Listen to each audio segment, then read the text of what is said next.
to our very special guest, Mr. R. Rajaram, Chairman, Indian Heritage Singapore, and Dr. Joseph Anand, and to all of you present here. Welcome to the awareness talk on emotional intelligence, organized by Creating A-Class Corporates LLP, the Guild of International Speakers and Trainers Singapore. Before I go into the event, I would like to check if you have silenced your mobile phones. Thank you. We have heard about IQ, the intelligence quotient, and immediately picture in our mind intelligent people like Albert Einstein, Stephen Hawking with super high IQs. But there is something more important than IQ, that is the EQ, emotional intelligence. The new IQ, I would say. We are all eager to hear and learn more about it today in today's talk. Welcome to the talk once again, Emotional Intelligence, Why It Can Matter More Than IQ by Dr. Joseph Anand.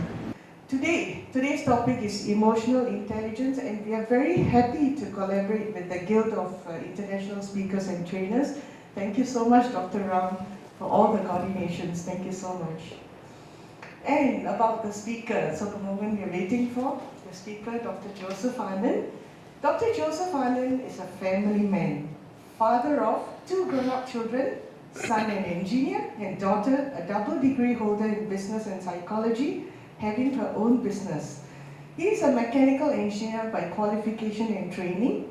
Due to life circumstances, he could not pursue his master's in USA and had to start working at once after his graduation in 1984. His work kept him busy from pursuing his master's until 2013, when he could find time to complete his MBA. His passion for learning got him into a completely different path. Influenced by his late wife, he got interested in human psychology, especially positive psychology.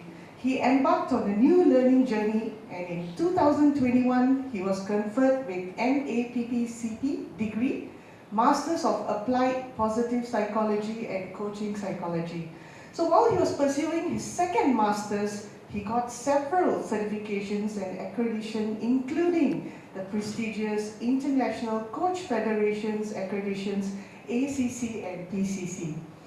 After his second master's, he continued his research in coaching and psychology, and specifically on emotional intelligence coaching, and was awarded PhD late last year. He's an accomplished project management professional in the offshore oil and gas industry with more than 38 years of experience, and has led large teams located in multiple locations across the globe. He's currently working for an American MNC as Senior Project Director, and is responsible for delivering the largest ever offshore oil and gas development project worth more than $3 billion US. So other than managing mega projects, he is passionate and he is committed in assisting people to identify and realize their maximum potential through one-on-one and group coaching. One of his missions is to bring awareness to as many people as possible on what is emotional intelligence and how it can be improved. More than 500 people have gone through his awareness session, and he has coached several on emotional intelligence. He's an engaging, articulate, and effective trainer, transformative coach, and an inspiring public speaker. We are honored to have him speak at our event. I'm looking forward to hear from him, and on this important topic, why EQ matters more than IQ. So may I have the pleasure of inviting Dr. Joseph Anand, as we would like to present you with a token of appreciation. Dr. Joseph Anand, can we have you on stage?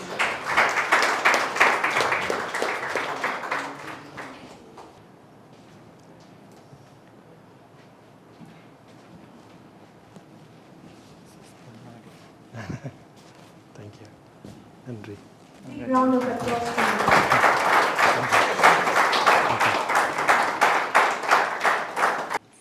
Good morning. I'm so glad to see the house is full. And thanks to Joyce and thanks to Dr. Ram and everybody for being here. I'm going to reveal a secret to you today. Before that, a bit of a story, my journey towards emotional intelligence. Maybe some of you are wondering, an engineer, mechanical engineer, engineers are known to think logically, calculations, it's black and white, yes and no. How did an engineer end up in social science, especially emotional intelligence, which most of the time doesn't make sense? A bit of my journey. I was introduced to emotional intelligence several years ago. I didn't pay attention at that time. Almost like 10 years later, I came across emotional intelligence in one of my conversations with a colleague. Then I picked up, this is something I need to know more. And I used to wonder during my hard-working career progression period, what makes the difference? We all have certain level of intelligence. We all work hard, we all set targets, we enter university, we enter workforce. Why someone is more successful than others? This I used to wonder. And during this conversation, the same question came up. And the person, I really want to thank that person, he said you should explore emotional intelligence. That is then I decided to pursue a bit more. I read lots of books by pioneers and masters in the field, studied peer-reviewed articles, attended seminars and workshops to know more about emotional intelligence. It became very apparent to me, I'm heading in the right path to get the answer to the big question many of us have. Why someone is more successful than others? It's been consistently proven by many, many people doing independent research. People, most of the people with average IQ actually outperform people with very IQ. Not all the cases. Some professions require very high IQ. In general, you must have experienced yourself some of the very top-notch students who have been scoring very high, like human computers, but when it comes to being successful in life or career, not all of them with that high IQ really succeed. The differentiating factor is emotional intelligence. IQ or intelligence or your graduation in certain topics will get you to the door. Maybe it will even open the door. But once you are in the space, whichever field you are in, it's a level playing field. The difference between someone who's more successful than others is emotional intelligence. It's all about working with people, how you behave with people, how you motivate people, how you bring people together. You can't do everything yourself. You have to work in a team. We are all people who always work in teams. And working in teams, you are working with human beings, and human beings are emotional. So emotional intelligence is the differentiating factor, the X factor. This is the consistent finding and conclusion of many, many researchers who have been doing it for 70, 80 years. And that got me even more interested. Yeah, that was the aha moment for me. Then I said, okay, there is something more I need to dig deeper. And that became the key focus of my research during my master's, MAPCP, which is one of the very few degrees on positive psychology and coaching psychology. Emotional intelligence, positive psychology go hand in hand. While I was doing that master's degree, I got even more interested because I had to coach people, gather data to prove that coaching for emotional intelligence actually works to improve emotional intelligence, as well as emotional intelligence is one of the X factors for successful performance in personal life, social life, as well as professional life. And that concluded the search for the answer to the question that hard skills, technical skills alone is not sufficient to succeed in life.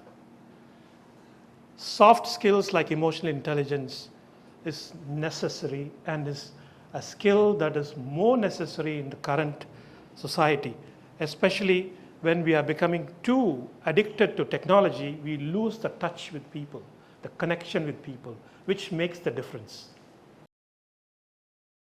So that's the story of how I got into emotional intelligence.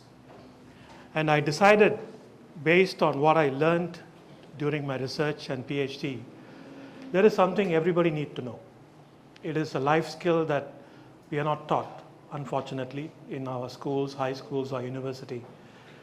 So I've been training people who used to work for me, working for me in my company. And I've decided to expand my reach to people from across the society in different professions. And that's why I'm in front of you today. Have you, in your personal life or in your professional life, misread someone's intentions? Or misunderstood someone's emotions? Or someone's feelings? Or have you said something or did something out of anger, and immediately after a few seconds you realized and asked yourself, what was I thinking? Has it all happened to you? It has certainly happened to me. Or have you found it difficult to focus on the task at hand because the way you were feeling? Certainly, right? And many a times when you have this experience, immediately after a few seconds, you will come to senses. But during that period, probably you felt that you were not in control. You were not yourselves. And you felt, what was happening to me? Somebody else took control of me. We will talk about that. And if you all have had this kind of experience, then emotional intelligence is a topic you should be interested in. And that's what I'm going to talk about today. And emotional intelligence, there are two words, right? The two words, if you really look at it, emotion and intelligence, they are contradictory. Actually, it's an oxymoron. How can emotion in the extremes can be intelligent? It means this. Somebody else may think it means that. But today I will reveal you the secret. One of the secrets is, contrary to popular belief. How many of you think that you are a logical person? Most of us, right? Contrary to what we want to believe or what we would like to believe, we are all not rational and logical beings. We want to be. Have we not made many decisions, at least myself, major decisions, whether it's commercial decision, economic or life decision? You do a lot of analysis, positives, negatives, pros, cons. Ultimately, how do you decide? From your heart, especially choosing your partners. Of course, later you'll logically fit in that, yeah, this is right. So we are all emotional beings. We are human beings, but more so we are all emotional, social beings. That's what makes us human beings. Otherwise you become robots. Program, yes, no, pro, cons. All the software runs up and it makes a decision. That is a robot. But we are all human beings. We are all emotional, social beings. That's the first thing we need to accept and admit. And emotions drive people. What is passion? Somebody emotionally connects with you. A leader is saying something, or your boss is saying something, or your spouse or partner is saying something, or your children are saying something. If you have that emotional connection, the passion, you would do anything. You will go, suddenly you get energized. And that is emotional intelligence. We'll go into a bit more detail. Before that, let me ask you this question. Today is still early morning, or mid-morning on a Saturday. How are you feeling today? Good. Great. Exactly. Excellent. So one of the key things about emotional intelligence is vocabulary of emotions. Yeah? Let me ask you this. When I asked the question, how do you feel? Many of you were not sure whether it was a trick question or is it going to be right or wrong. Let me invite you to do this. You may wish to close your eyes. Take a deep breath. Feel the feelings. Feel the feelings right now, what you're having. Not your neighbor's feelings, your feelings. Don't analyze. Just experience. Take deep breath.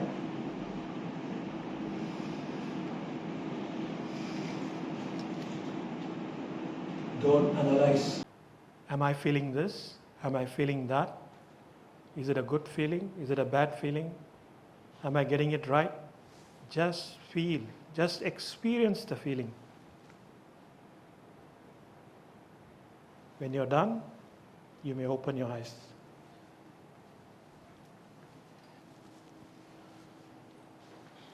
So how are you feeling?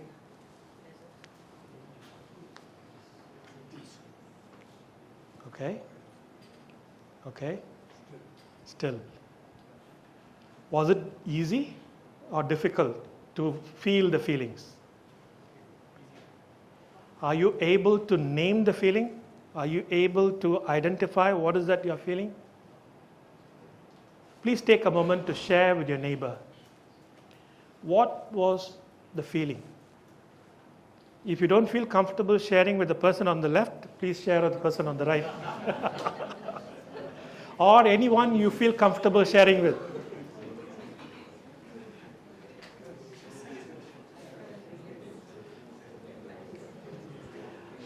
The reason I'm asking this question and we are going through this exercise is one of the key skills we need to learn is how to identify your feelings, name the feelings and express the feelings. How many of us really express how we feel? To your spouse, your family, your friends, your colleagues? How many of us have the habit of expressing, I'm feeling anxious, I'm feeling upset, I'm angry, I'm happy, I'm joyous? How many of us really practice or have the habit of expressing feeling? If you don't feel like expressing to someone else, how many of us actually feel the feelings and express to yourself, I'm very happy? You don't have to tell anybody. In your own space, you can say, I'm very happy. I'm angry. I don't know why I'm angry. So these are some of the skills we need to talk about before going into emotional intelligence. If you have the habit of putting your feelings inside a pressure cooker, many of us do, the pent-up energy, pent-up emotions, it cannot last for long. You'll end up like this guy. The pressure cooker will blow. So emotional intelligence is not only about being intelligent with emotions, it's about understanding what you're feeling, expressing the feeling, and handling the emotions you're going through, not putting in the pressure cooker. I don't think anybody wants to be in this position. Right? You can feel internally, but expressing to others may be a bit difficult. Yes, I expected this answer. It is not easy, but it will come by practice. Everything happens by practice. And that is one important topic is in emotional intelligence. I will talk about that. By practice, you can get better. Okay? Let me ask you another question. We are all human beings. I think we are all. Anybody not human being here? Okay.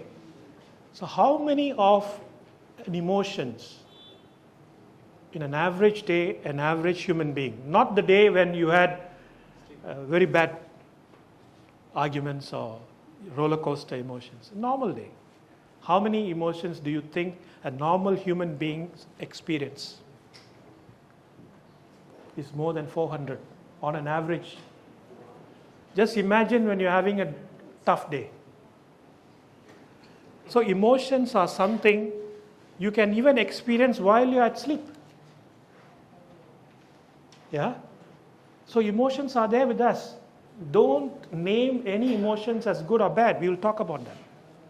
There is no such thing as good or bad. That spiritual meaning is different. There is no such thing as good or bad in this world. But just sticking to emotional intelligence, there is no such thing as good emotions or bad emotions. They are there for a purpose. We will talk about that. But the important thing is, how do you behave when you feel that emotions, or how do you react or respond to someone's emotions? That makes it good or bad. Let's say you're feeling angry. Some of you may be thinking anger is a bad emotion. Absolutely not. Anger is there for a purpose. But because you are feeling anger, if you go and slap someone, that is a bad emotion. The behavior due to that emotion makes that emotion bad. On the other hand, let's say you feel anger about something, meaning that something is not right. If you take an action to fix that problem, that is the purpose of anger actually, then it becomes a good emotion. So there is no such thing as bad or good emotion. It's how you internalize and respond to that emotion. Okay, before that, during my research, I found many things, and then I put this presentation together. It's more of a general awareness. And a lot of credit goes to people who have worked on the images and everything. I have used all copyrighted images, if they are copyrighted, with their permission. If not, if it is freely available, I've also used. This is just a general awareness program in my one-day training and workshop where we will go deeper into the topic. Most of those material is my own, and we will talk about that later. And a disclaimer, I have to put this. My lawyer said I need to put this. Whatever I say here may evoke some emotions in you. That may resonate with you, or you may completely disagree with what I'm saying. That's perfectly all right. You can practice some of the tips I'm going to give, but if it doesn't work, don't come out to me. Yeah? That's what this disclaimer is all about. But nothing will happen bad if you follow my tips, okay? Before going into the real topic of emotional intelligence, first we need to break it down. What is emotion? What is intelligence? What is emotion? Okay? Mental state.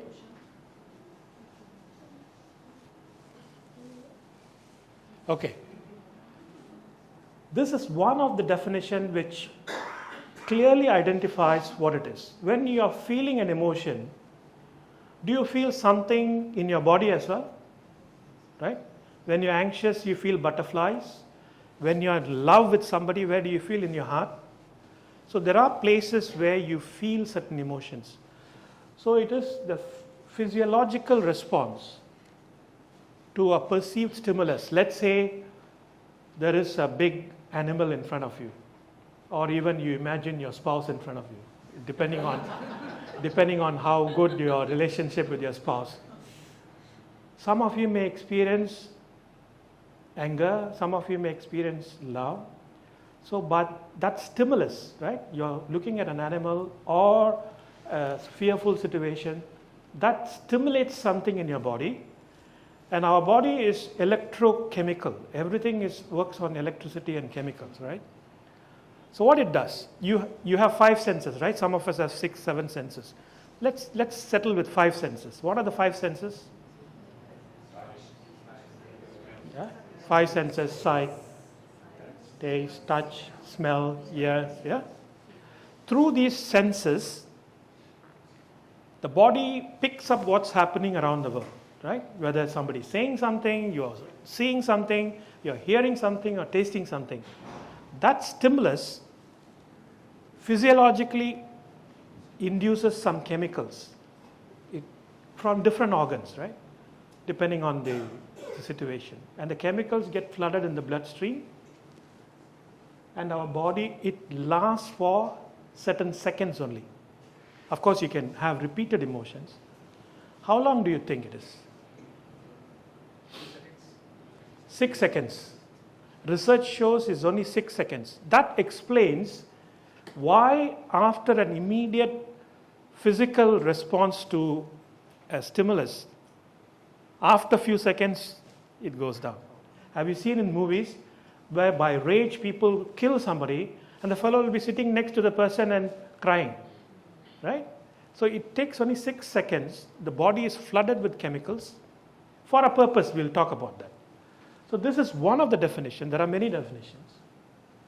And research, especially this comes from Robert Plutchik, a great psychologist and psychoanalyst. And many people have consensus agreement that there are 8 basic emotions. There are hundreds of emotions. There are 8 basic emotions. And they are there for a purpose. You have anger, anticipation, disgust, fear, joy, sadness, surprise, trust. I think you're all familiar with these, right? Each one of them is there for a purpose. Anger, to fight against problem, as I was telling. If you really dig into when you're feeling angry, why you're feeling angry, if you ask the question why, you will find there is a problem. The problem could be something which you can't resolve or somebody else is supposed to resolve, it's not getting, so you feel angry. Joy, not Joyce, Joyce is also joy. Joy is about reminding us what is important. Why you feel joy or happiness about something. When you're having a good conversation with a close friend or a family gathering, you feel happy and joyous. The purpose of that emotion is, it reminds us of what is important. Likewise, every emotion has got a purpose. Disgust, for example. In ancient times, during our hunter-gatherers' time, when you feel or smell something very bad, disgust. So you're supposed to avoid. So emotions are something brings us closer or takes us away. Like disgust, you're supposed to go away. So these are all some of the purposes. Everyone has got a purpose. Sadness. Why you feel sad when your child is sick? Why you feel sad some of your friend is going through some challenges, or someone has passed away, or anything of that matter. Why do you feel sad? Why do we feel sad? You don't feel sad about something happening which is not connected to you. Some of us in certain cases, yes, but generally speaking, you don't feel sad about something that we don't have connection. This is to connect us with what we love. We love our child, that's why when the child is sick, you feel sad. So everything has got a purpose. Every emotion has got a purpose. These are all the 8 basic emotions. Surprise. Why you feel surprised? To focus on a new situation. You feel surprised when there is a new situation. Correct? That is, body is telling the mind, it's a surprise, new situation. You need to be prepared. Fear.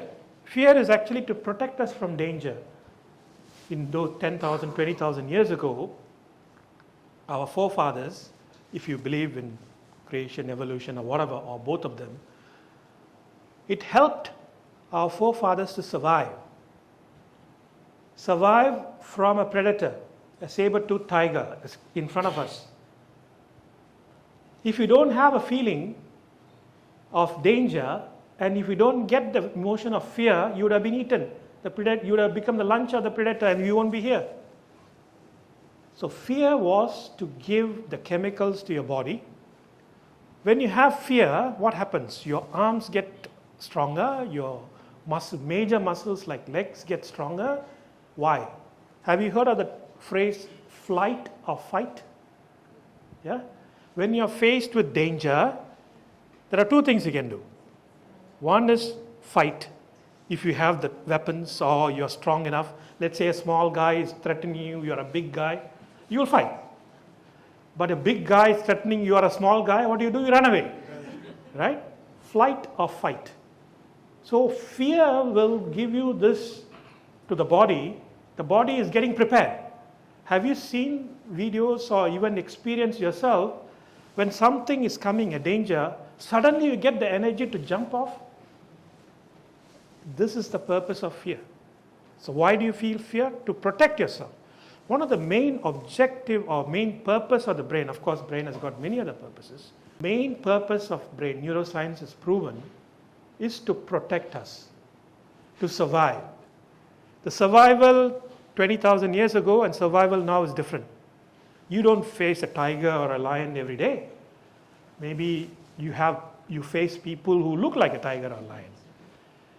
The problem in this current society is the fear or stress-induced fear, it is all imaginary. You don't have the physical threat, but you have other kinds of threats. That's why you're always in the constant state of fear and stress. That is the pandemic of the time. Stress. And the stress we will talk about in a different topic. In a one-day seminar, I'll go into a bit more detail. So key message here is there are 8 basic emotions. Let's look at anticipation as well, to look forward and plan. Why you feel anxious and want to anticipate something? You are looking forward to something, and the body is telling you you need to be prepared. And trust. Trust is something you connect with people or you want to help. That is trust. These are 8 basic emotions. And 6 of them are universal. Universal meaning that you go to Timbuktu or Africa or US or anywhere in South Asia, anywhere, human beings, they express these 6 basic emotions the same way. Emotions are expressed in many ways, mostly by facial expression, body language, the tone, everything. Let's focus on the facial expression. Wherever you go, you can tell the person is feeling happy or not by looking at his face, correct? Or sad by looking at his face. So it's universal. 6 of them are universal. You go to anywhere, you don't even know the language. You can tell by the face what emotion the person is facing. 2 of them are not, which is nuanced by the society and how we are brought up and our values and beliefs like trust and anticipation. These are the 2 which are not universal. Now, let's look at these pictures. Body language is a deep topic by itself, but I've just took some basic emotions, the universal emotions on the facial expression. Happiness, you can see clearly. Sadness, you can see. Fear, you can see. Disgust, anger, surprise. Yeah? Easy? Okay. Now I purposely transpose them. Let's see whether you can pick up. It's easy. Try. The left hand top corner. Very good. Bottom. Top. Very good. Bottom. Top. Anger. Easy? How many of us actually, when you're communicating with someone, really pay attention to the facial expression and understand the person is angry, happy, sad? Some of you may be, but this is something we need to pay attention to. We may say something, the body doesn't lie. You can train yourself to cheat others by fake smiling, all that is possible, but not for long. So body doesn't lie. Body tells the exact truth how it is. So you can tell by looking at the face of a person what emotion is going through. How many of us really actually pay attention to it? This is something related to emotional intelligence. Emotional vocabulary and awareness of yourselves, awareness of others. Hawkins has actually done extensive research, and you all must have heard about we are all energy, right? Everything is energy. We are all vibrating in certain frequency. Our bodies, everything in this universe is vibrating. Everything is vibrating at certain frequency. Hawkins actually did a lot of research and came up, spiritual leaders also accept this. We are all vibrating at different frequency. 500, frequency 500 hertz is love. We are all born in this frequency. But as we grow, we forget. We tend to get contaminated by many things. So the frequency goes down, your consciousness contracts. You go up, your consciousness expands. People who are all enlightened is about 700. Ultimate consciousness is even higher. There are ways to actually maintain your frequency, your vibration, by doing certain things. If you feel shame or guilt, it's the lowest frequency. That means your system is under a lot of stress. You have to move up. The illustration of this slide is you should try to move from suffering to ultimate consciousness. And it's all proven by science that these frequencies are associated with different emotions. Again, you move down, you contract, you move up, you expand. Where you would all like to be? Enlightened, right? Or peace at least, or joy at least, all the time. But it's not possible to be there in that state all the time. It'll change, but you have to learn tools and techniques how to correct yourself, cleanse yourselves, and increase your vibration to the higher levels.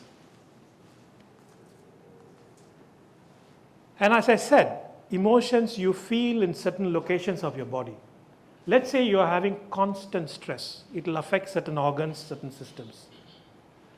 It's proven that based on the type of emotions consistently you face, you will get into dis-ease of certain organs and certain systems. That is why it's good to keep your emotions clean and vibrating at high level. For example, if you are highly stressed, your brain gets affected. If you're highly frustrated, you get headaches. You get neck and shoulder pain if you have tense. Have you felt that? If you are tense, you feel that? Mistrust leads to thyroid problems. Stress and fright leads to heart problems. Grief and fear, lungs. When you are in grief, you feel discomfort in breathing, right? You feel like somebody is pressing your lungs. Anxiety. When you are anxious, your digestive system goes for a spin. When you are anxious all the time, you will have digestive problems. And likewise, there are many. Anger, you'll feel gallbladder. Adrenaline, fight or flight. Guilt is spleen. These are all proven research. And now we have seen emotion. Let's talk about what is feeling. Yeah? Don't worry about being accurate. You can interchangeably use emotion or feeling. It's okay. But the scholars and people who like to differentiate, they come up with different things. Physical sensation is emotion, right? So when you feel an emotion, what happens? You make sense out of the emotion. That's mental, right? What am I feeling? So it's physical and mental sensations. Then you internalize, what am I feeling? Why am I feeling? That's often a mix of emotions, and it lasts for longer. Emotions last for shorter period, feelings last for longer period. Simple illustration.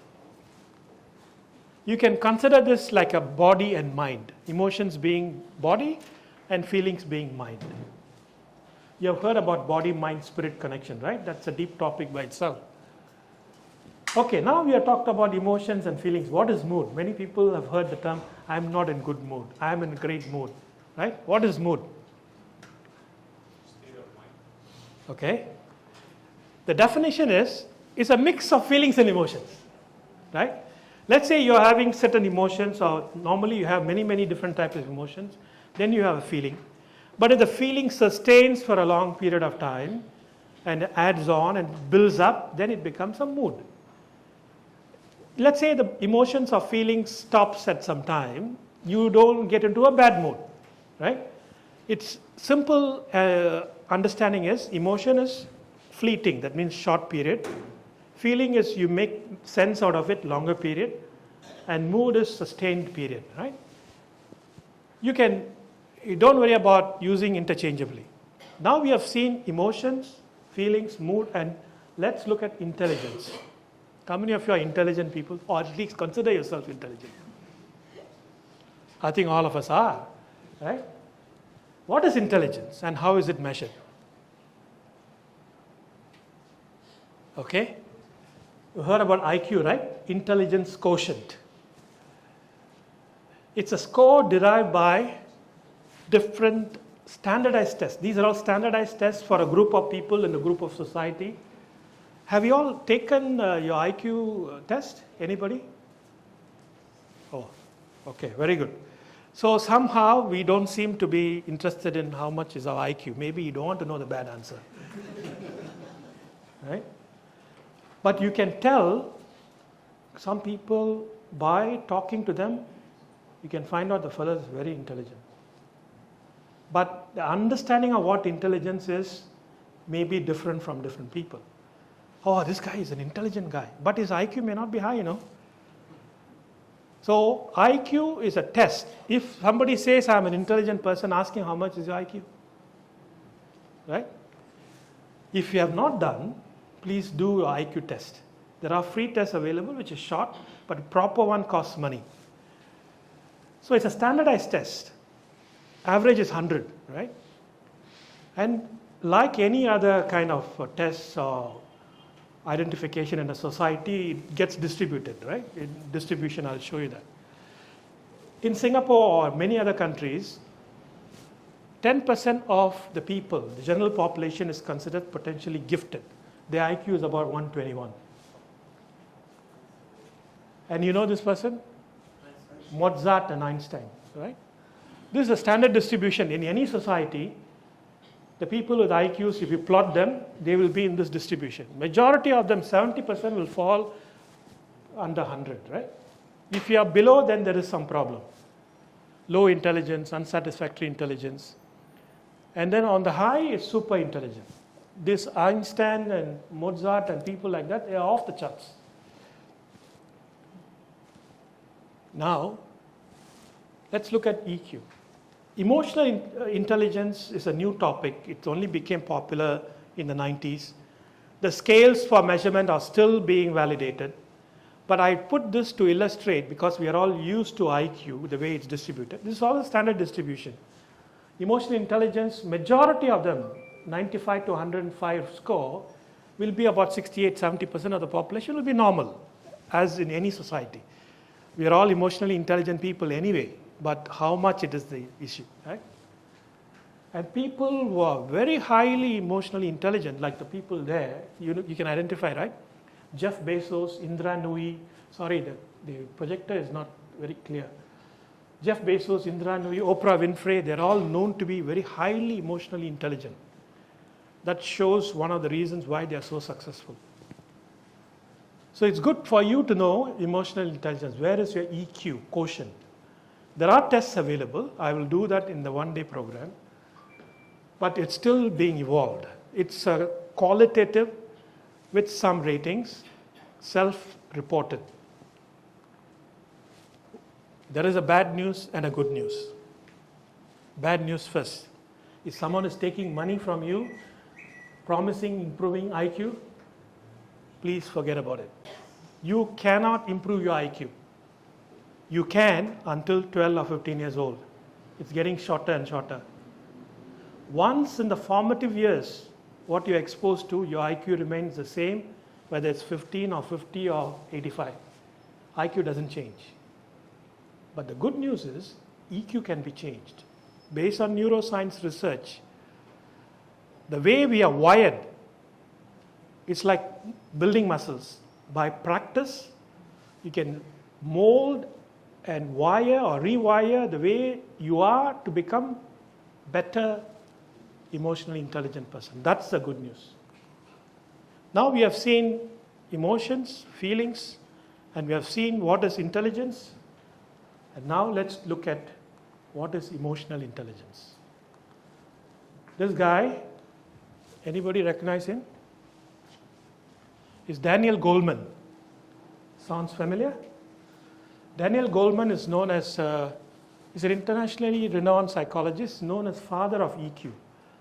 He came up with this concept in 1990s. It was there in 1960s, but it didn't get popularized until Daniel Goleman wrote his book. In 1995, became a New York Times bestseller. And since then, he has been promoting emotional intelligence by various books and research and everything. According to him, let me quote, the definition of emotional intelligence is the capacity for recognizing our own feelings. First, if you want to be intelligent, you need to know. You need to know what's you're feeling. That's one of the exercises we did.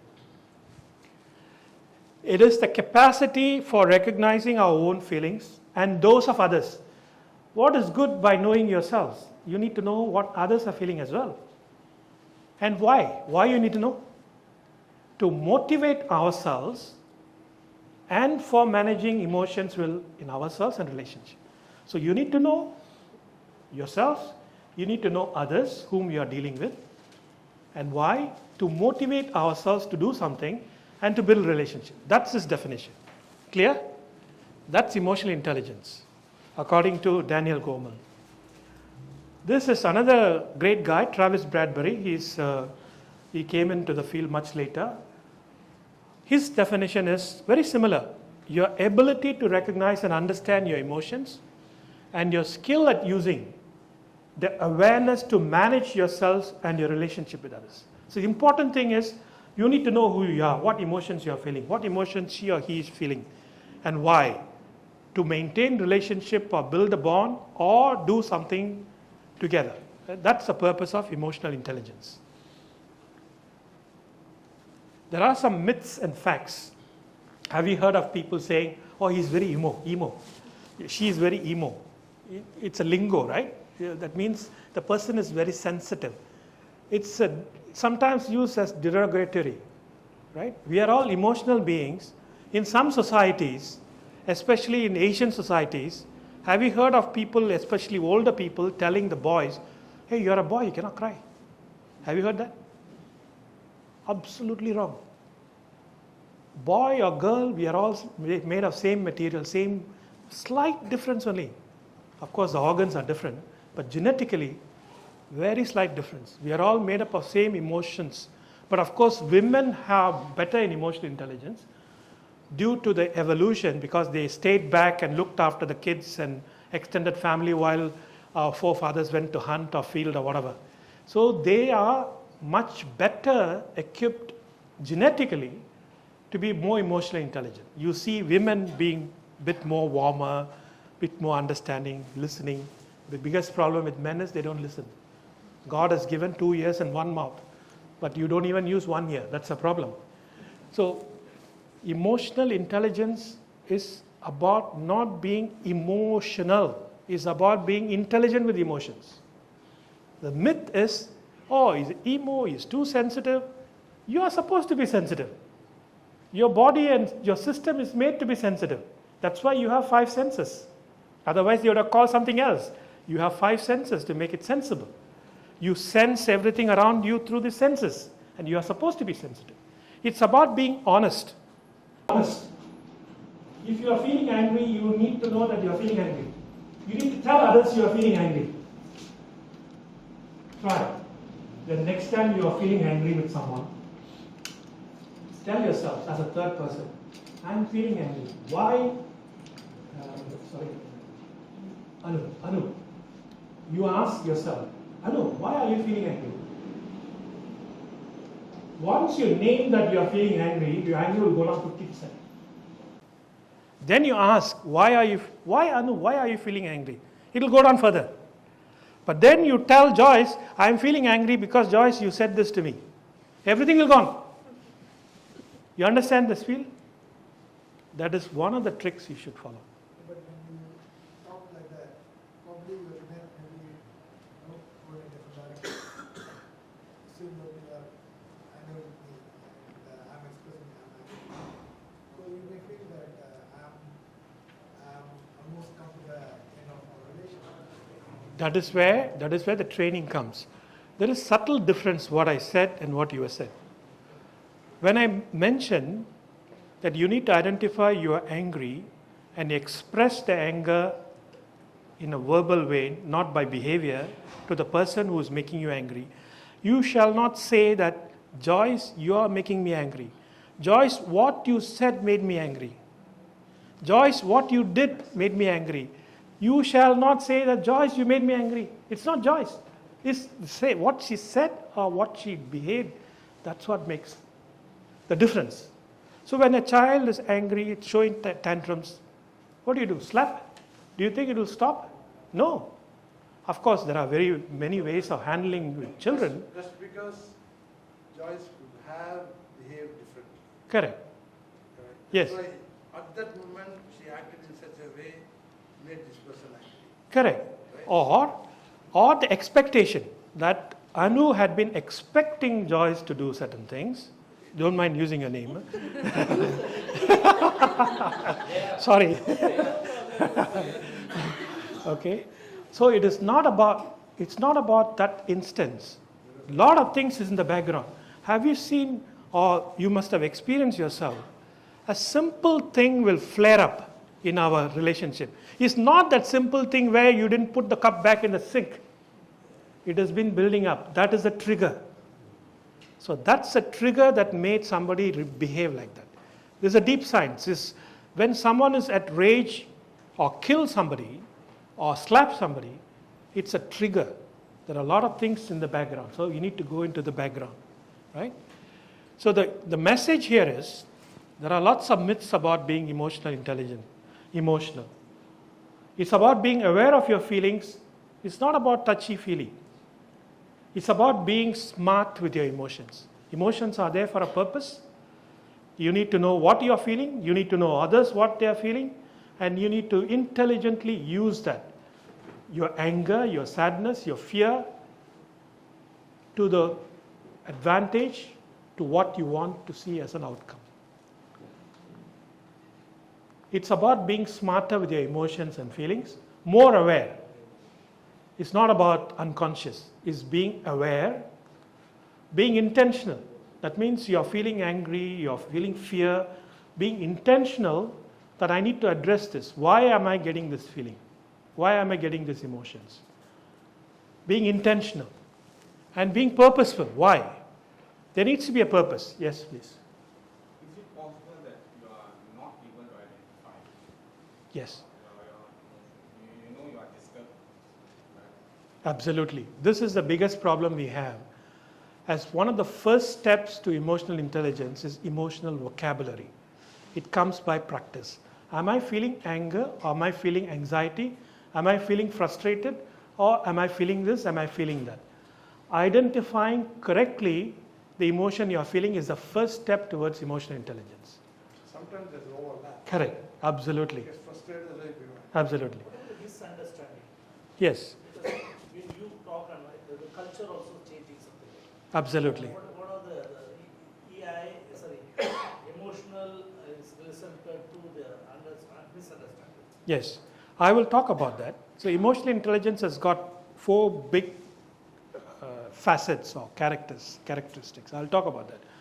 All these are something that's a challenge to get ourselves better in emotional intelligence. But it can be overcome by training, by knowledge, by practice, right? And absolutely right. Many of us have this challenge of identifying correctly what we are feeling. And first is identify, then is expressing. That's another problem, right? Okay. Now let me go into a bit more detail of emotional intelligence. There are many, many models of emotional intelligence. I've prepared this to illustrate. This is the simplest of all the models.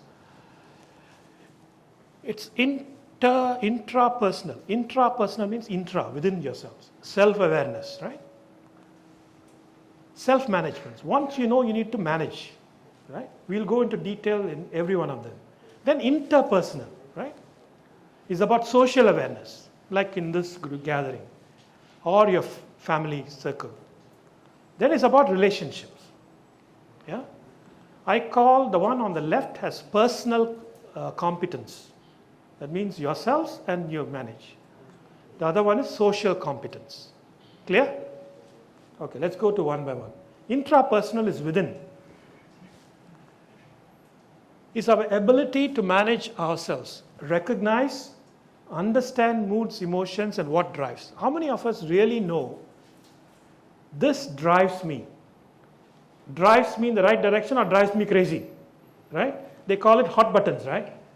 Some of us know, oh, this is a hot button, don't say this to this person, right?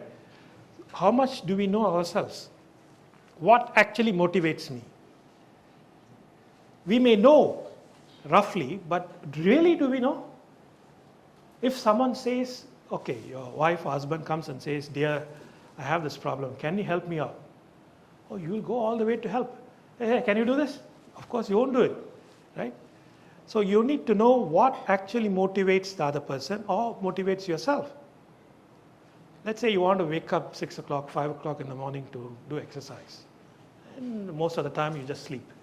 Because there is nothing to motivate you. So you need to find out what motivates you. Maybe Dr. Rajaram can advise us. He's an avid jogger. So recognize and understand moods, emotions, and what drives us. This is intrapersonal, right? It has got few facets. Self-awareness, you're clear about that. Self-regard. Self-regard is very, very important. Self-regard, it can also be looked at as self-esteem. We as a human being in this world, we are unique. We are made of the same material. All of us are made of the same material. So you need to have very high self-regard.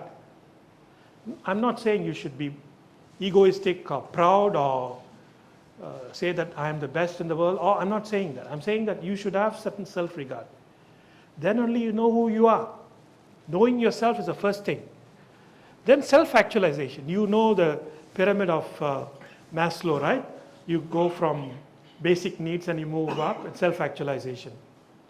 Once you already asking the question, who am I? That's the biggest question. I'm still having the question. Who am I? How many of you have asked the question? Who am I? It's a spiritual meaning as well, but I'm not talking there. Knowing yourself and being actualized, meaning that you start asking the question, you're already moving from a basic needs to a higher needs. And assertiveness. This is again another misunderstanding. When you're emotionally intelligent doesn't mean that you let everybody come into your space. You have to be assertive. You try this. How many of us have faced people who just barge in, come in without telling, and you are doing something important, they come and disturb you, and you don't want to say no? That is opposite of being emotionally intelligent. You need to be assertive in a way. Sorry, this is my time, this is my space. Can we discuss this 10 minutes later, 1 hour later? That's being assertive. Emotionally intelligent doesn't mean that you accept everything and then get bogged down. So being assertive is one of the key characteristics of being emotionally intelligent. And independence. We are all independent. Nobody is a slave here, right? There are people who are still slaves, but generally speaking, we are all independent. Nobody can force us to do anything. So this is the first thing you need to address, which is intrapersonal. Now interpersonal, this is pretty simple, right? It's about people and how we deal with people. You can recognize this picture? Purposely I put there. This TV show, the characters were curated so carefully. You know every one of them has got different emotional needs. If you watch this TV show, every one of us have got different emotional needs. It's not about expecting everyone to have the same emotional needs. It's about accepting the other persons with what they need and working with them and living together. It's about the ability to understand the makeup of others and interact with them according to their needs. That means if Joey needs more cuddling and more emotional attachment, that's his character, that's his personality. See, it's about being understanding of others and building emotional closeness. In family, you would have seen. Your son may be different, your daughter may be different, your sibling may be different. Everybody is different. And it's about showing empathy. In this case, you recognize this picture? Big Bang Theory, right? This is also the group of geeks, scientists. They're all put together. Again, this TV show, the characters are curated very carefully. Everyone has got different emotional needs. And they need empathy. And the important thing is how we relate with each other. Not trying to make somebody same as you. And adaptability. We are all different types. We are all with different skills. We are all with different makeup of personality. Is how you adapt with each other. This picture shows the cycle with the same axle.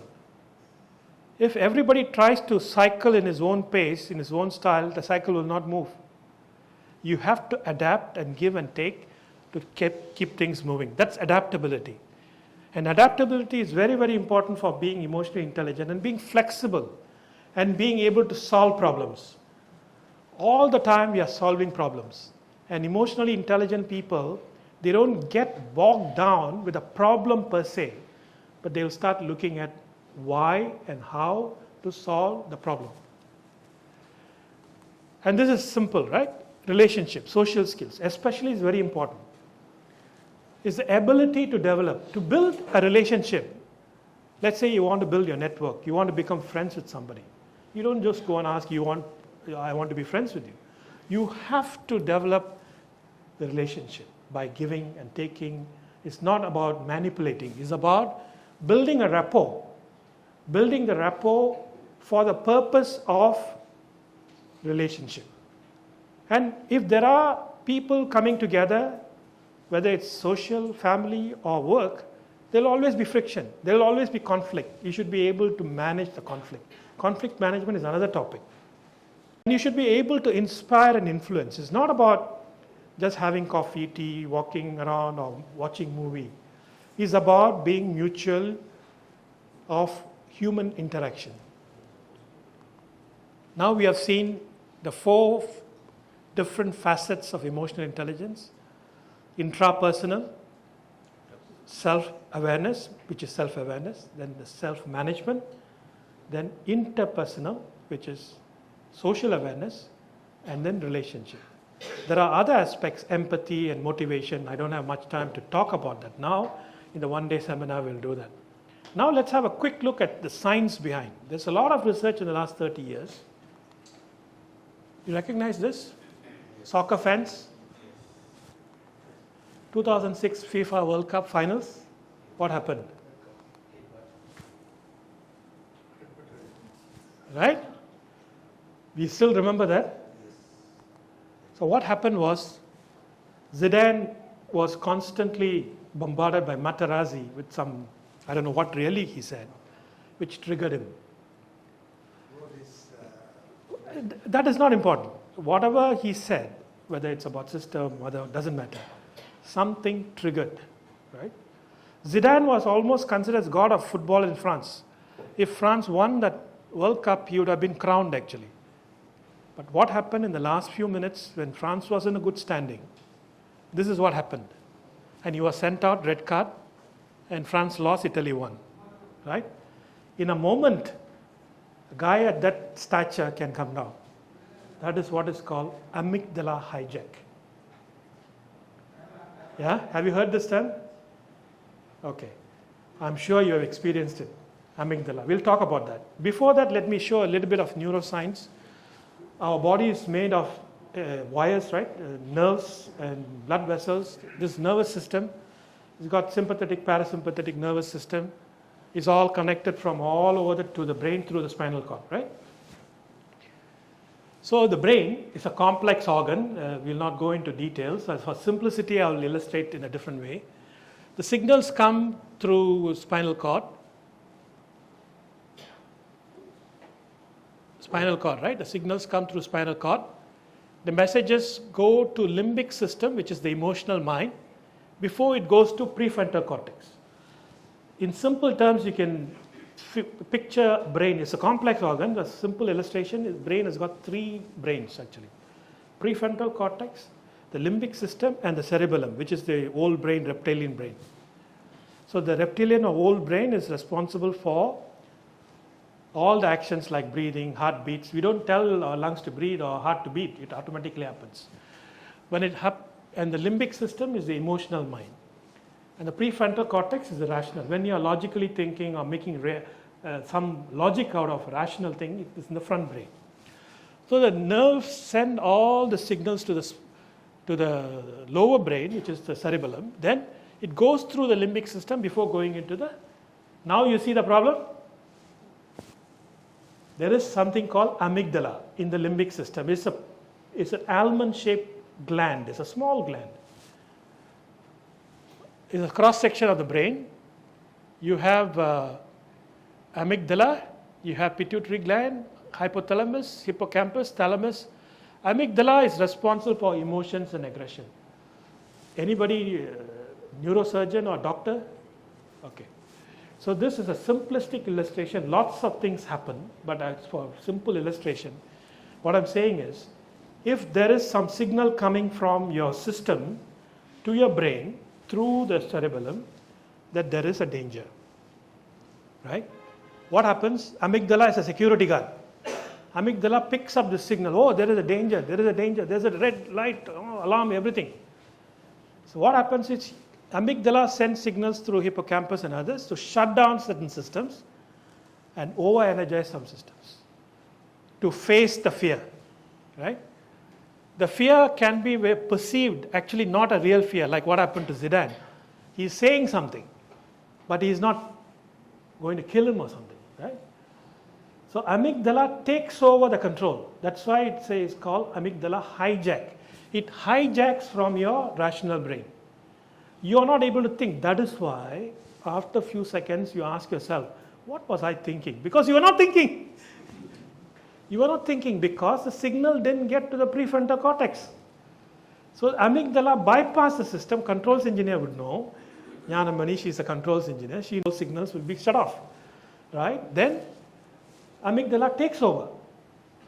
And it takes some time to calm down. This is where practice comes, where the pathway between the emotional brain and the rational brain can be strengthened to say that if there is a signal like this, rational brain asks, hey, is it real or not real? Oh, shut down. What nonsense is this? This is not real. That is where emotional intelligence comes. That means you don't react to something. Of course, you have to react if something is a danger. But most of the time it's not real danger. Most of the time is a perception, your thought, or whatever happened in the past.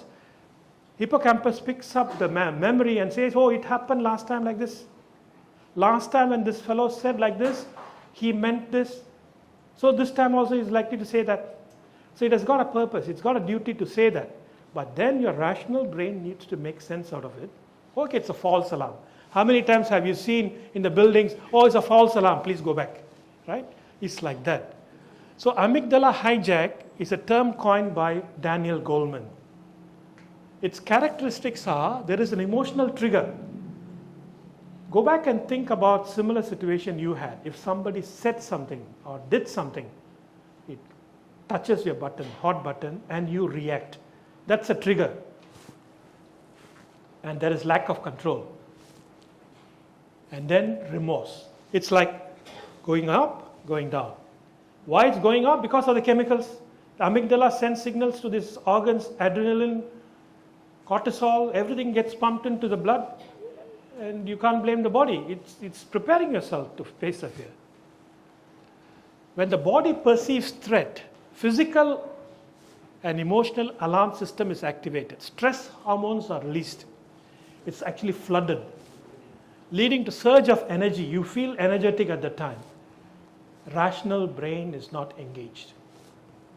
And amygdala takes over. That's what is called amygdala hijack.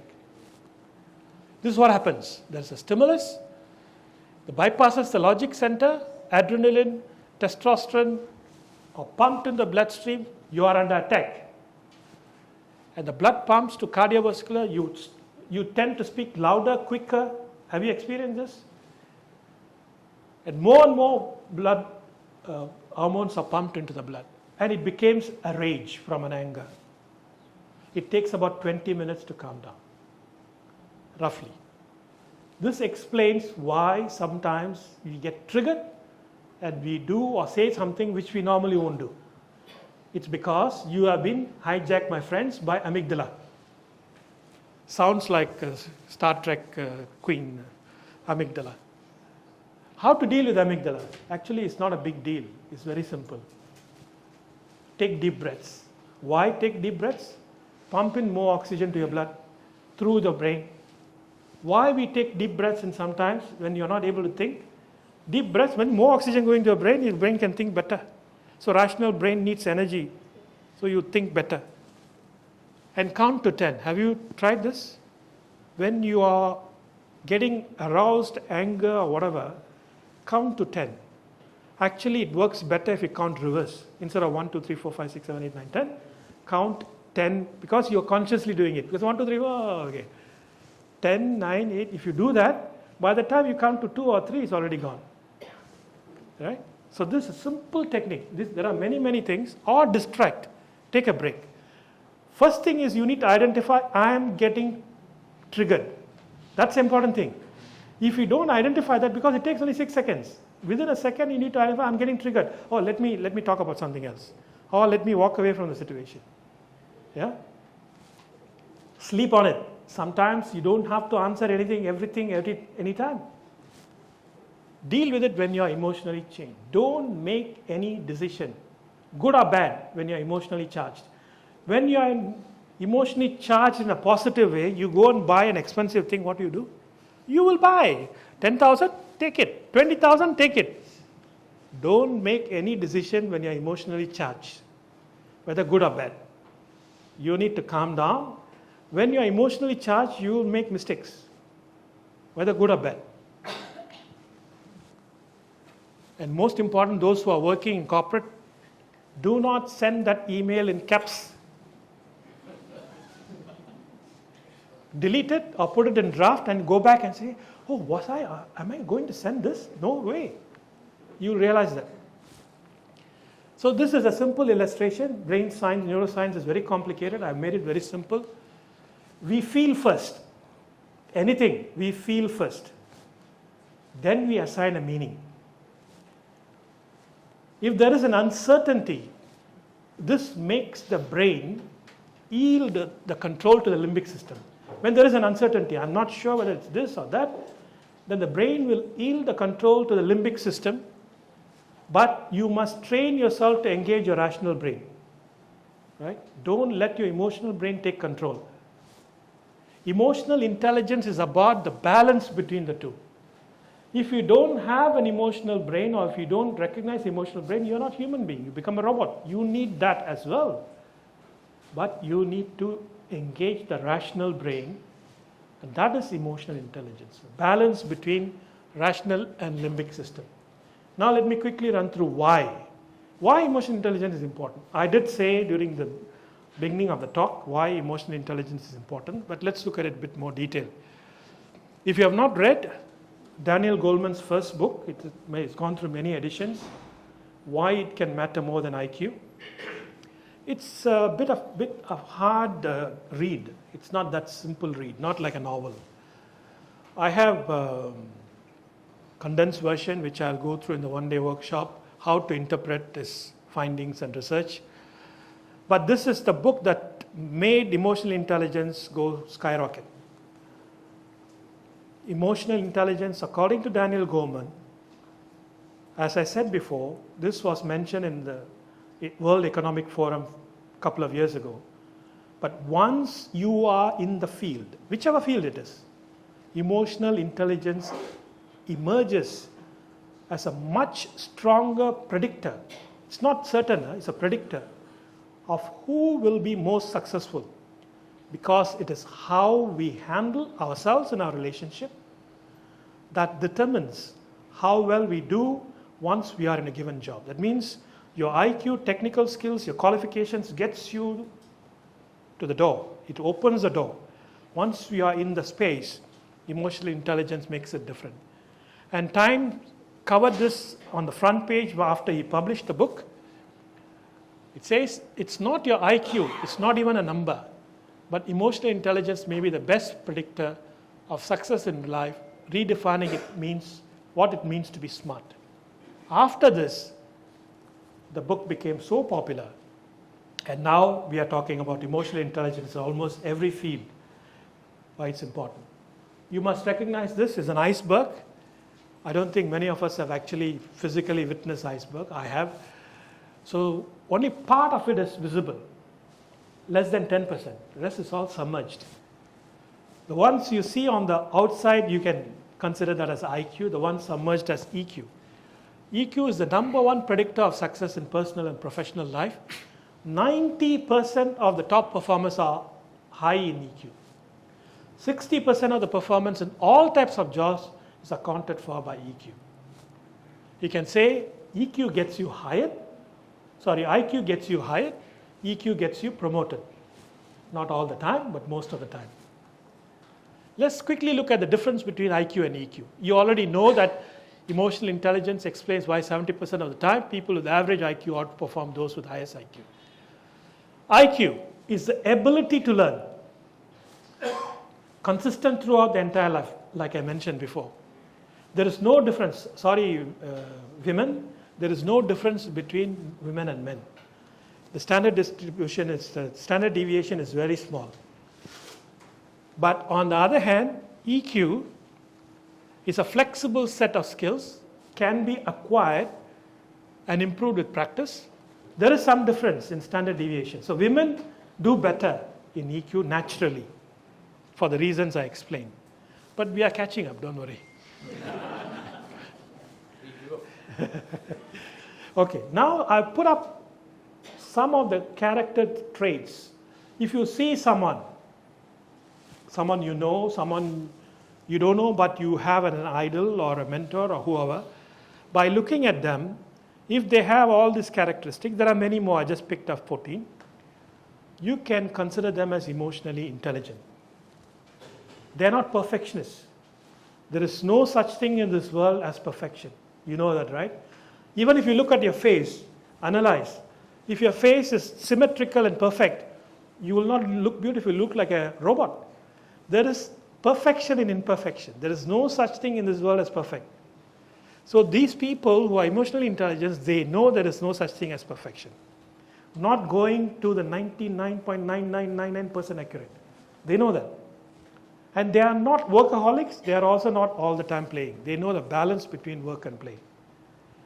They see change as part of life. Change is the only thing that is constant. You have heard this, right? There is always change. And they accept change. Most of us naturally, the way we are wired, the way we evolved, we shy away from change because we are comfortable with what we are used to. But you need to understand, change causes stress, but change is inevitable. So you need to embrace change. And these people know and they accept as part of life. They are curious about others. What do I mean by that? Not by being capo, right? Not by being poking and trying to find what it is. It's about genuinely being interested, curious about how is it going, what are you doing, this. Curious to know and help and build relationship. They are curious, they need to know. They'll ask questions. Hey, some of people's memory is also good. Some senior leaders, some of them I consider as mentors. After 10, 15 years, you meet them, they'll ask, hey, your son was doing this, what is happening? That is the thing I'm talking about. They experience empathy. You know what is empathy, right? It's not sympathy, it's empathy. It's feeling the feelings of others, putting yourselves in other people's shoes. They feel empathy. There's a lot of empathy missing in this society. They know their strengths and weaknesses. This is important. One of the key questions I ask in interviews, some of you have sat with me in interviews. It's not about strengths I'm interested in, which is all in the CV. What I'm interested in is what is your weakness. Does the person know his weakness? We all have weaknesses, but how much are we aware of the weaknesses? Right? They know their strengths and weaknesses. They are self-motivated. They don't need to get kicked. They don't need to get someone else tell them what to do. They are self-motivated. Yeah? They do not live in the past. I'm not saying that you should forget the past. You should learn from the past, but they don't live in the past. They take lessons from the past and live in the moment, which is mindfulness, and look forward to the future. They are difficult to offend. Have you seen people, whatever you say, however you scold, they don't get offended? Emotionally intelligent people cannot be offended. If someone says something, we get offended. But they don't mean anything. Just because the fellow said you're an idiot doesn't mean you're an idiot. Right? Why do you get offended? You know that you are smart. If the fellow says idiot, he thinks I'm an idiot, so what's the problem? That's his problem. Right? And they create and maintain boundaries. This is assertiveness. It's not about allowing every people to come and step over you. Then you'll become a doormat. They'll take advantage of you. It's not about that. It's about being assertive. They do not react impulsively but respond. Reaction is you're not thinking. Response is you considered response. If you're not able to respond immediately, you can say, can I think over it? If someone says, can I think over it? Give me some time. It's perfectly all right. And the fellow will not be offended. Nobody is expecting you to respond immediately. If you can, that's well and good. They don't react. They're active listeners. Listening has got many levels. There is a topic, I have a workshop on that as well. Active listening is very, very important. There are very different types of listening. Active listening is a skill that can be learned. And men don't do very well in this. I used to be a very bad listener many years ago. Just a bit of a story. I like to read newspaper in the print, having my morning coffee. When I'm reading, I don't know anything what's going on around. My daughter used to pull the newspaper and say something because I was not listening. Now I'm getting better and better. I try to use both my ears. So active listening is something on the higher level. We will talk about that in some other time. They are active listeners. And most of the time, especially between male and female partners, or even children, they want to talk, meaning they want to talk, and you have to listen. They are not expecting you to talk. They are not expecting you to give a solution. They want you to listen. I used to listen to my children and say, oh, you can do this, you can do that. They get irritated. Why? Because they are not asking you to solve the problem. They are asking you to listen to you. That's all, listen to them. So you have to be active listeners. Sometimes they are not expecting a response. Yeah? And they use humor very creatively. You have seen people, tense situation, office or home or wherever. This guy will come and crack a joke, everything will, all gone. Wit, using the humor and wit creatively. Some people are good at that. It can be learned. They focus on the positive. I'm not saying that you should not focus on the negative. Positive psychology teaches you focus on the positive but don't ignore the negative. But the conventional wisdom is, oh, you're not good at it. Let's say your child is good in drawing, but not good in math. You think the fellow will get better in math? No way. Yes, he can get better to an extent. Don't expect him to be a maths professor because his aptitude is not there. So you have to get something improved, but not focus on that. Focus on the positive. Oh, this guy is a good instrument player. So maybe he's got that skill that need to be developed. So they focus on the positive and energize the positive, right? So far I've been talking about emotional intelligence, the physiological aspects and how it all gets mentally processed. But you may ask the question, it's not all the time about what you see, what you hear, what you feel. It's about what you think as well. In modern times, the biggest problem is we are all thinkers. We have become thinkers. We think and overthink. That's the problem. Thought, feelings, behaviors, they are interconnected. This is a big topic in psychology. It's called CBT, cognitive behavior therapy.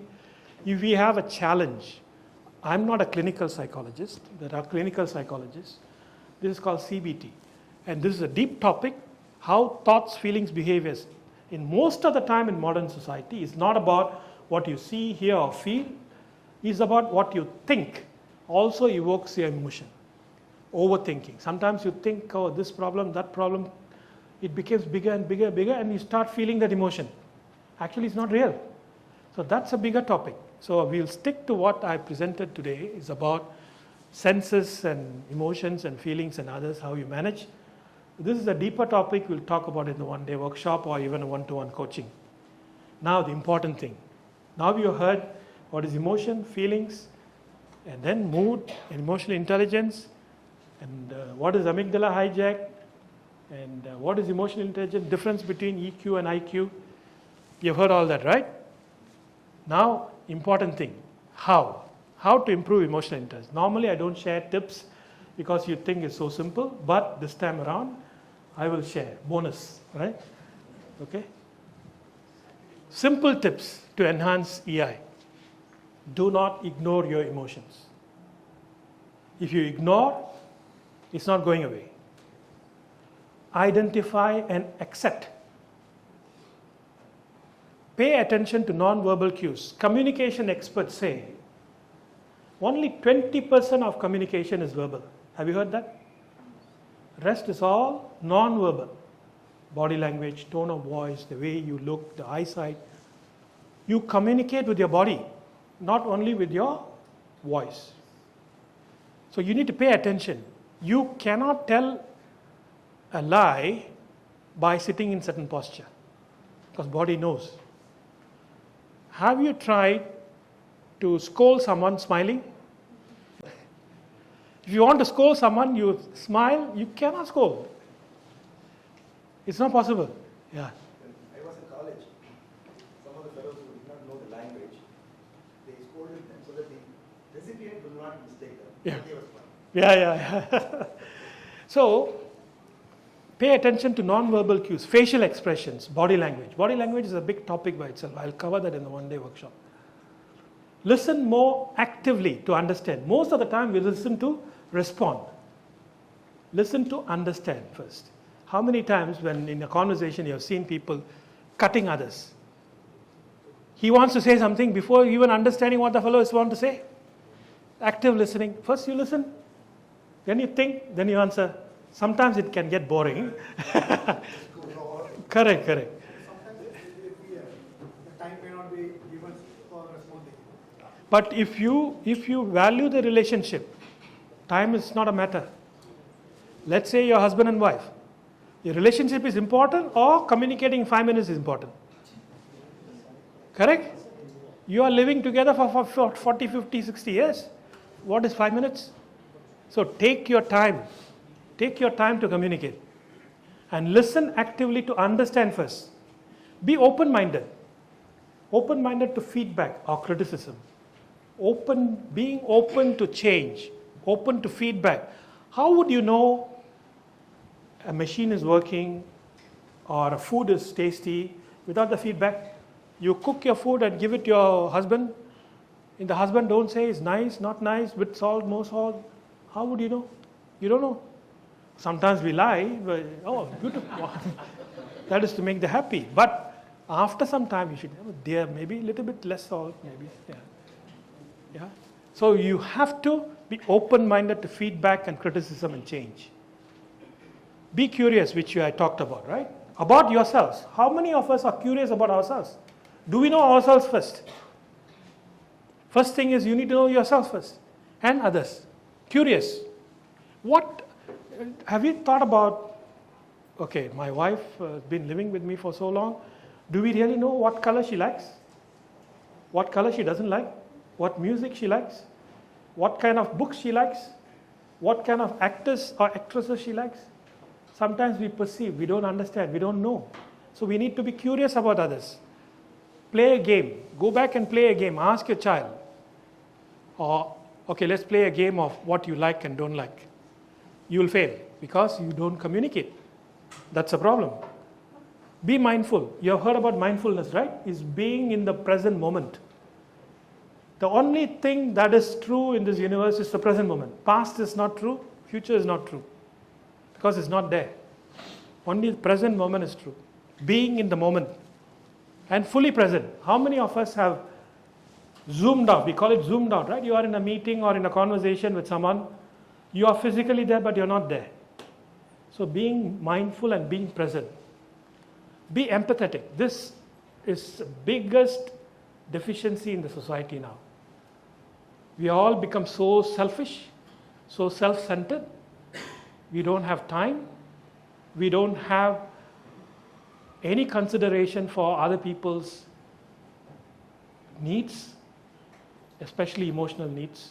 I'm not talking about Singapore being affluent. I'm not talking about people being poor, not being able to provide for themselves for a day's living.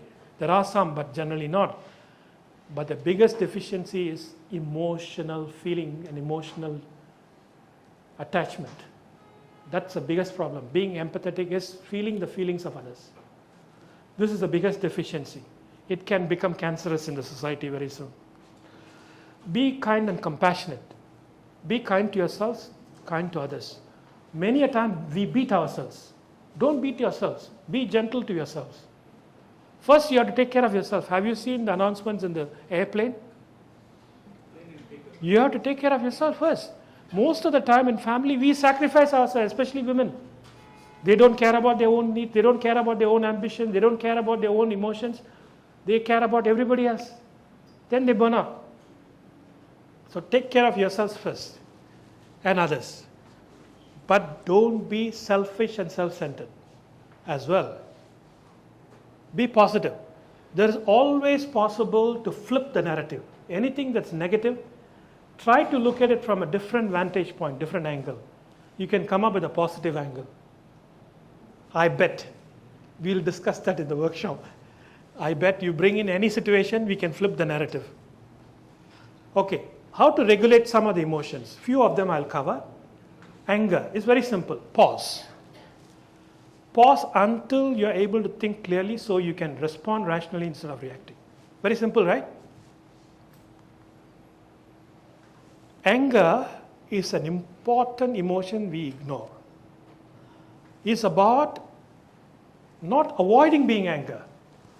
Being angry at the right time, at the right level, at the right tone, to the right person, for the right purpose.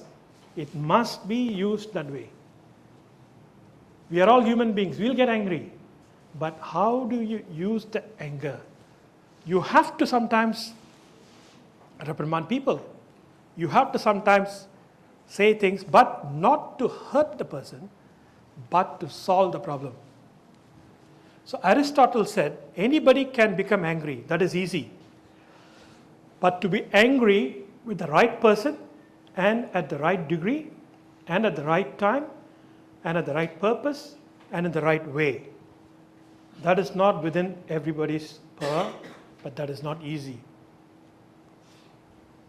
Other emotion which is always a problem is anxiety, anxious. You're always anxious of the future, which is not real. Focus on the present moment, which is the only thing that's real. And if you're anxious, again, take deep breaths. Simple. There are many other techniques. I'll give that in the one-day workshop. Mindfulness training. If you have not gone mindfulness, there are some free trainings available. There are deep training is also available. Being mindful, there are certain meditation practices which help you to build the muscles, get the rational brain and emotional brain working together. Rejected. There's another emotion. Once you feel rejected or get rejected, you acknowledge that this feeling sucks. That means it's very bad feeling. I got rejected. This guy, I proposed and this guy rejected. But you have to tell yourself, this will not allow me to go down. And redirect. If you're overwhelmed, focus on the task. How many of us have felt, oh, this is a huge task, huge project. You get overwhelmed. What do? You break it down. You break it down into chunks where you can manage. Organize yourself. Sometimes we get overwhelmed, even cleaning or organizing our house. When you look at it, oh, it's like a mess. How am I going to fix it? You organize yourselves, then it gets better. Insecure. When you feel insecure, appreciate yourselves as you are. Self-love is very, very important, including self-regard. If you are discouraged, remind yourself the reason you are doing and use your strengths. Be kind to yourself. This one is very, very important for relationship management. Whenever you want to say something in a relationship, 3 questions you need to ask. 3 questions. Remember, this is very, very important. Does this need to be said? Do we need to say this? Does this need to be said by me? Does this need to be said by me now? If answer to all 3 questions is yes, go ahead and say it. Otherwise, don't say it. Pause. You may also ask, if I don't say something, you may regret later. If that is the answer, then you go ahead and say it. But pause is a powerful tool. Silence is golden. Have you heard? Being silent, not responding to a moment, is also a good technique. And pause is one of the most powerful techniques. Pause. Few seconds, a minute, 2, is very, very important in relationship management. Stress, as I said, is a endemic. Manage your stress levels. If you don't have stress, you'll all be sleeping. You need certain level of stress. Without stress, you cannot work. The stress goes up, goes up, goes up. At some point, you become overstressed. So you need to know that. That is the sweet spot. You need to be aware how far you can stretch yourself or stress yourself. If there is no stress, you will not be motivated. If you know the sweet spot, then you know, beyond that, I need to take a break. The sweet spot is important. Don't let stress turn you into a jerk. When your emotions get triggered, take deep breaths, count 10 before responding. When you are under intense stress, it is normal to have a short fuse. Even people who claim themselves very calm, they will get a short fuse. But don't take your stress out on whatever happens to the people nearby. How many times we have seen, we are stressed, you scold the children. We are stressed, we scold our colleagues, our subordinates. Don't take it on them. Even if what's stressing you out is out of your control, how you treat other people is not fair. Most of the time, people next to you during the stressful situation become the victims. Under pressure, you will say or do things. It's human nature. Take a pause. Choose to be happy. Happiness is not a pursuit, it's a choice. The movie Pursuit to Happiness, I don't like the title. It is not a pursuit, it's a choice. Have you seen people with nothing being happy? So happiness is not something you strive for. It's within yourself. You choose to be happy. Then you'll be happy. A simple smile can reduce stress. Try this. Even a fake smile, scientists have proven, it helps to an extent. Because once you smile, there are 38 muscles being moved. And the brain knows, oh, this person is happy. Let me send him happy chemicals. So even fake smile helps. Try. Next time you want to be angry or you are not happy with something, smile. Greet people with smile. How many of us know how to smile? Even in a picture, you don't smile. Smile. And there are different types of smile. Duchen smile is all the way up. It will help. Once you smile, the brain knows that body is happy, so it will send happy chemicals. You will naturally become happy. With that, I close my talk with a quote. Please say it yourself. I shall embark on my journey to develop my EQ and become better version of myself. Thank you very much.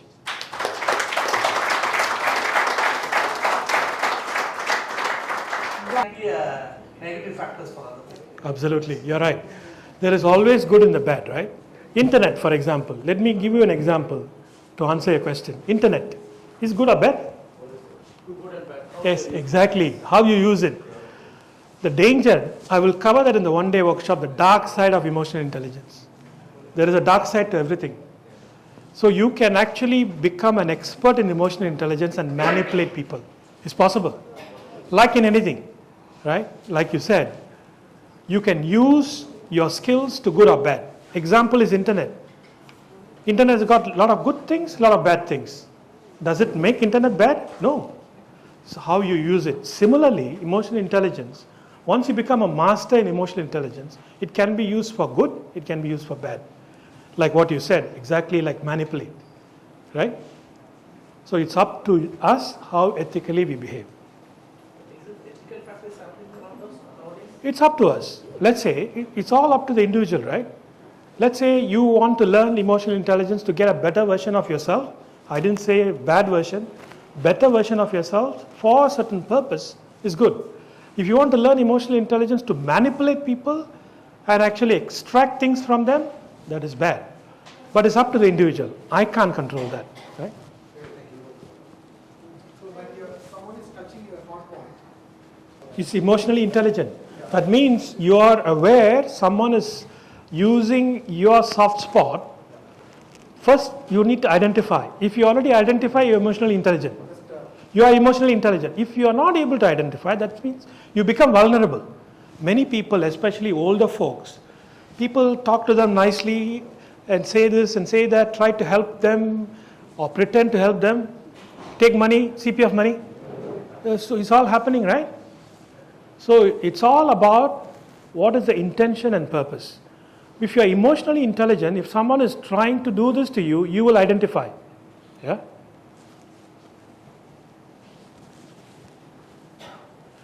This is a sailboat. I'll talk about it in the one-day workshop. You compared between the elder people and the younger people, right? And do we have different ways of dealing with emotion? Absolutely yes. You cannot tell a Gen Y or millennial, this is what you need to do. You cannot tell them. They will do just the opposite. Do you agree? Absolutely. They will just do the opposite. So there are ways. That is why I looked at all the people who are registered. What is the age? Oh, no Gen Y, no Gen X. Because I would have changed the whole presentation. It doesn't work. It doesn't work. Not because they are wrong. They are different.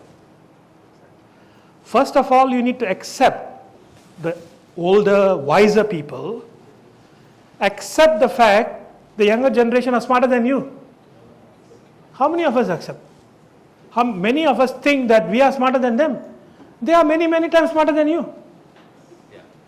The way they do things, the way they perceive, the way they interact is different. That doesn't mean they are bad people. That doesn't mean they are not intelligent. They are much more intelligent, but less wiser. Correct?